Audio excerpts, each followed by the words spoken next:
ఆటల పోటీలు సురువు చేద్దు రమ్మని లీడర్లను పిలిస్తే ఓపెనింగ్ చేసినట్టు చేసి వాళ్ళు కూడా జరంతసేపు మంచిగా ఆటలు ఆడతారు.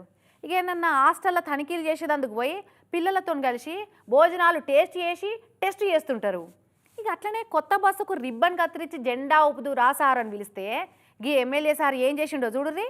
అమ్మో, AP Adoni MLA Parthasarathi sir చూసి రమ్మంటే కాల్చి వచ్చే బాపతి లీడరే ఉన్నట్టున్నాడు కదా.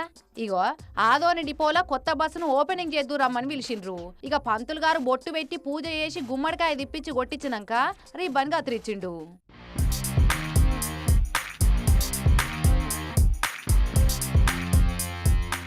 ఆడికి అయిపోలే, ఇక చూడు స్వయంగా డ్రైవింగ్ చేసిండు ఇట్లా. Right right.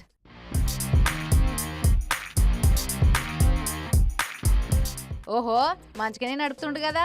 టైం ఉంటే బెంగుళూరు దాకా నడిపిస్తుండే గాని ఎమ్మెల్యేనాయే రికామ్ లేకుండా తిరుగుతుండు. అందుకే ఆటాటే ఓ షెక్కర్ కొట్టి దిగిండు. కొత్త బస్సుని ప్రారంభించడం జరిగింది. ఇది డిపోకు వచ్చినటువంటి కొత్త సూపర్ ఎక్స్ప్రెస్ బస్. ఇది రోజు సాయంకాలం 8 గంటలకు ఇక్కడ ఆదోని నుంచి బయలుదేరుతుంది. పొద్దున 4:30కంతా బెంగుళూరు చేరుకుంటది.